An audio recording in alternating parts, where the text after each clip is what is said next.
Welcome back. Yes, turning our attention, as you saw there, with teachers. Look, of course, you know that there's so many perspectives about teaching, teachers, the processes. But we've got, as you've seen there, Dr. Oke Ikechukwu, who is the Executive Director of Development Specs Academy. Good morning, and thank you for joining us again today. Well, good morning, Chamberlain. Glad to be here. On the occasion of the World Teachers' Day, the President did announce some quite interesting policies, raising the service year from 35 to 40. Colleges of education, they'll have some boost, and those who leave their policy of employing them thereafter. Quite interesting. But the perspective of some states now say, whoa, wait a minute here. We can't implement some of these things as lofty as they sound because, look, already they say they're grappling with minimum wage. You remember the same states got bailouts from government, which I understand they had to pay back anyway. So with all those policies and the reactions coming through, where do you see all of this headed? First of all, it is a very good decision the federal government has made to improve the welfare of teachers and education generally. So we start from the fact that it's a commendable step. To even have had a thought that this was necessary is good. If you look at the story of Finland, Finland was just like any other bloody country years back, depended mainly on agriculture. Then the leaders decided that, look, the only way we can secure our nation is to improve the quality of human capital. Today, Finland is #1 in education, #1 in science, #1 in, what do you call it? Yeah, #1 in science and mathematics. Now, in science, the US is 17, number 17 on the list in science, and 21 on mathematics. What is the magic of Finland? Finland, improve the welfare of teachers, improve the entry point for teachers. So for teachers in Finland, each classroom has 3 teachers. And the 3rd teacher is dedicated solely to people who have learning challenges. So it is a good thing, both from the angle of the need to develop human capital and all. But of course, you've hinted at the challenges. The challenges are real. My issue with the perspective on some of the challenges is that people are complaining about funding because of their own prioritization. Every state governor has his security vote. What does he do with it? As headers are running over their state. I mean, you saw the controversy, I think, between a governor in the Southwest. His deputy was complaining that he gets $750 a month. So the matter of funding need not become the issue at the moment. If we rearrange the entitlements of those in public office, it will be different. Ask yourself, for instance, Chamberlain, what are the lawmakers in the states making? What are the lawmakers at the federal level making? Can it be reviewed downwards? Yes. Can it come down to as low as 50 or 30% of what it is now? Yes. If you do that, you've got the money. If you also, so there's a lot to that. There's a lot to that. Speaking about observation is to say that, yeah, this decision of the government is good. Implementation will become an issue. But I'm sure you'll get to that. And what we see in this country time and again, following up on your perspectives about the state legislators in terms of what they earn, we see the passion, with which they vie for some of these political officers, as our colleagues always remind us, to serve the people. That's what they're supposed to do. But with that passion, the fight, they could give anything to enter into any political office. Now, with these measures that the government has announced, assuming that the states will implement them, how do we get to that level where people will equally be passionate to become teachers? First, the passion with which people vie for political office is not in order to serve the people. Your experience and my experience confirms that. They are passionate about getting into what has become the most lucrative means of livelihood in Nigeria today. So that's on one side. Now, the passion to become teachers. Chamberlain, I was, and I'm still a teacher. I've taught in a secondary school there in Lagos. I was a lecturer in Unilag for 8 years. Even now, Development Space Academy is about teaching. The human being is the primary resource of a nation. And when you have the leadership class that is not aware of this, They will do all sorts of things and think it is development. It is not. That's why you'll find that a state governor will spend a couple of billions building new classrooms, buying chairs, and he'll come on TV to announce investment in education. Go and ask him, how much are your teachers paid? When last did any of them go for any training? Do you get it? So that the very concept of education is lost on the people. We are spending so much on national security because there's no investment in citizenship education. The National Orientation Agency is not properly funded. When you have young people who are idle, when you have young people who can survive outside of the state, you cannot ask them to be patriotic because they won't know what you're talking about. So investment in education actually, I mean, why would you not want the passion remains for some people. For some of us, yes, human capital development remains a passion. But you see, just like in your previous program, I think one of your speakers was talking about people joining the police. Many people are teachers today, and you're talking about the majority because they couldn't find any other jobs. When I was teaching in Unilag, yes, I was teaching in the Department of Philosophy, and you had a lot of students who, when you come for programs, the way they greet themselves is great minds, and that's what you find in most of such departments in other universities when you go for conferences. So on one occasion, we are the great minds, we are the thinkers in the faculty. I say, hey, boys and girls, ladies and gentlemen, listen, no, you are not thinkers of anything. Most of you here came into philosophy because you couldn't get admission into law, into so many other departments. So try to make the best of this. Stop deceiving yourself. You're looking down on people or pretending to look down on people who are not in philosophy department, whereas you're there just because you had no choice and you're planning, why there you're still writing jam? What am I leading up to? When the bulk of your teachers are people who are teaching because they are frustrated economically, you cannot get value. When Finland is the quality of capital, the best out of all schools are teachers in their country. That's why they are the way they are today. So we're not making the same kind of investment, and we're not getting the result. You also ask yourself about the regulatory agencies. At the nursery level, who are the teachers? Who measures them? Most of nursery teachers are either house helps or school dropouts, asked to take care of the children by the owners of the place. At the primary level, what is it like? 4 years ago, thereabouts, when El-Rufai tried to intervene on the matter, what did he get? The teachers carried placard. In fact, one of the placards said, examination is not the true test of knowledge. By teachers, because they failed a test El-Rufai gave them in Kaduna State. So, passion about teaching cannot be preached. Right. A teacher is called to teach. And when he speaks, it's easy to listen to him, to follow him, to understand him. And that's why you find that those who really have a passion for teaching, they are not driven by economics. But even though the Bible says man shall not live by bread alone, I haven't seen a verse in the Bible that says man should do without bread while on earth.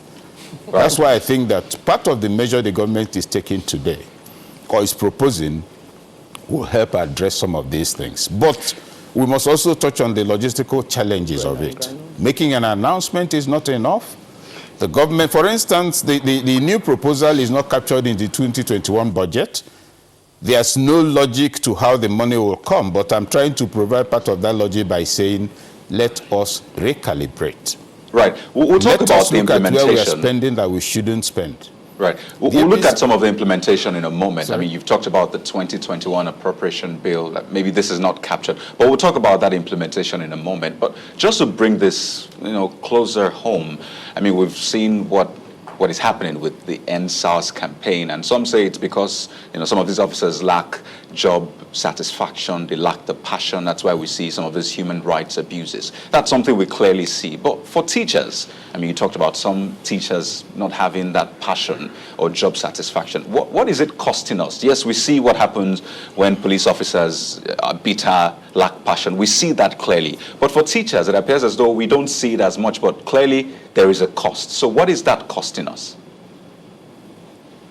What is costing us is poor quality human capital, and you're bringing up a lot of young people who have no respect for teachers. Partly because of the pay of teachers, partly also because of the desperate steps teachers take in order to survive, partly also because they see the teachers genuflecting before their parents in order to get 1,500, 2,000 occasionally. So you then find that there's a reversal of values. Teachers are supposed to determine the quality of human capital, to educate you on citizenship, to give you a sense of self-worth, so that every teacher actually has the potential capacity to determine the moral tone of a nation. Now, you have people who are unqualified for the job, who are not interested in the job, who are very frustrated, and that becomes, instead of the first contact with a young person out of home with value creators, that will be their first contact with value destroyers. Their lesson notes will not be complete. They may not mark the scripts. All kinds of funny things begin to happen, and that's why the university system has collapsed completely. What is it costing us? Move it out of the primary and secondary, move to the university. In the last 25, 30 years, universities are not able to retain their best graduating students because better paying sectors of the economy have drawn them away. They're also not able to retain even the second and first and the third best. And so you find that in many places, if not in most places, and I dare say in most places, third-rate academic material are producing fifth-rate graduates, and that's why we are where we are today. Yes, like I said, I was teaching in the university. Yes, I was the best graduating student. Yes, the offer from the bank didn't make sense, because if you have to leave me working in a bank, I think I'll join my ancestors in less than 3 months, dealing with papers instead of people I want to see the passion in their eyes, people who will take me on issues. Now, what you then have is that at all levels of the Nigerian educational system, you have a dysfunctional human capital development factory, where the raw materials from the nursery and primary and secondary level are, first of all, not even good for admission at the tertiary level, and where the factory workers at all those levels are also not as qualified as they should be. And so you find the kind of graduates we have. You find also that citizenship has disappeared because everybody is trying to make money. So whatever position you get, you cancel the actual job description of that office, and right under it, means of survival. That's why the policeman is on the road. That's why teachers are talking about handouts. That's why I find that lecturers struggle to build houses near the university so they can rent it out, and so many other things. So it is costing us a lot, particularly at the level of national security. Security does not exist because people are carrying guns. No. It exists because there's a general rejection of misconduct. And how does that express itself if there's good citizen education? It shows itself in the fact that any stranger who comes into the neighborhood is reported. Any act of misconduct in a village, the traditional ruler sees it as his business. But he feels scandalized. How can this happen in my domain? It's not happening today. Okay. My brother, those are the costs. All right. Where the concept of citizenship has evaporated because the structures of building citizens no longer function to do so. On that same That's why lawmakers will tell you the number of laws they make. Just one moment, Dr. How they are passionate about Nigeria. And forgive me. Just one moment, forgive me. You have talked about That's all right. Our costs until now. Let's push it a little forward. So I didn't get that. You have talked about the consequences of our actions until now. Now, yes, I would like you to, look forward a bit. 20 years ago, when our democracy started, the 10-year-old is now 30 years old. That's 20 years ago, he was 10. Today, he's 30. Well, we talk about this sustainable development goals, and by 2030, there's a component of it that talks about education for all. What are the consequences of continuing in the same trajectory that we are on now for us as a nation in 10 years or in 20? Sorry, I'm laughing. The assumption is that in 10 or 20 years we'll be alive, that will survive the consequences we are seeing at the moment already. You can't travel anywhere in Nigeria because the consequences will shoot you on the road.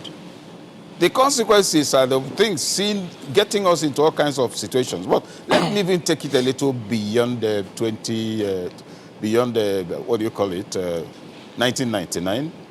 Yes, they are 30 years of age. They've become the adults. They've witnessed a class of leaders for whom leadership is about privilege. They've also witnessed a new crop of leaders recruited within those 20 years who think that carrying somebody's bag or running around and chasing people out of the way when he's passing is a job. and who collect a monthly stipend for doing absolutely nothing.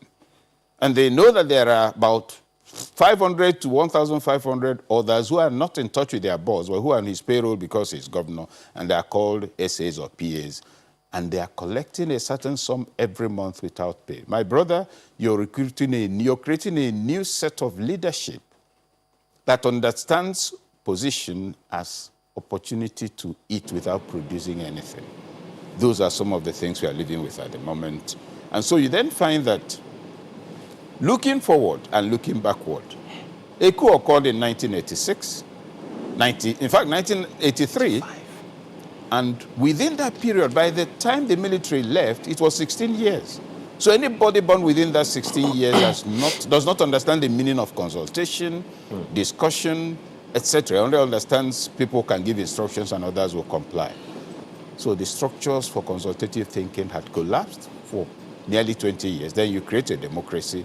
Now within that democracy, what do you find? Those born, that's why I'm saying let's take it. Those born in 83, how old were they in 99? Who are those leading Nigeria today? Are they not the products of that era? So it is far worse than between 1999 and today. We have a totally dysfunctional socio-cultural environment where leadership is not understood to be service, where service delivery does not exist. And that is why, if I'm in office, okay, we've had the 2021 appropriation bill. I don't know if it's been passed. What did we do with the one of 2020, 2019, 2018? Look at all the money spent between 1999 and today. Has he given us roads? No. Electricity? No. Healthcare? No. National security? No. It is a leadership crisis spanning decades. So when people jump up and say APC, two questions. How many people in APC were not in PDP? Secondly, those complaining, what did they do when they were there? Yes, we don't have money today, but have you forgotten that Rotimi Amechi was the head of the Governors Forum when they took the federal government to court and said, you shouldn't save, give us the money, let us eat. Well, we ate it. Here we are. So in the matter of going forward, we have wrecked the human capital factory of Nigeria. The decision of the government to provide special package for teachers would be a good step in the right direction, but it shouldn't just be about salary. Like all the suggestions made are good. Okay. And while you're talking about this, this incentive to teachers at certain levels, you must ask yourself, should ASU be on strike today? The answer is no. What ASU is asking for, can it be done? The answer is yes. In fact, so speaking about some of the new realities as we wind down on this one, yes, they've announced the policy, but look, with some of the responses from states, you just wonder where all of this is headed. But today, we've seen reports of, researches, surveys conducted in different parts of the world, how they think that a huge percentage actually thought that their investment in degree education was not cost-effective. It wasn't a good investment because they didn't actually make the most of it eventually. But back here, the education sector, it's huge, it's very important. How do we get this right? What kind of steps should we be taking? Because many have suggested if we don't actually tinker with the curriculum that we have today, because in 10 years, almost half of these courses we offer here today will be obsolete. Some even say that we need to deconstruct that higher education value chain to be relevant in today's tomorrow, if I could use that. What kind of steps should we be taking? Because beyond this one, there's still a huge gap. Okay, first of all, on the matter of the number of years spent, investment in a degree, that it's a loss, I disagree. And I think that we must not make the mistake of elevating ignorance to the point of considering it a school of thought or a point of view. A man or woman who is speaking out of ignorance and he says he has a point of view, has no view to point to. What do I mean by that? Education is first of all about development of the human person. It's acculturation to civilization. So let's note that that is the primary goal of education in addition to a profession.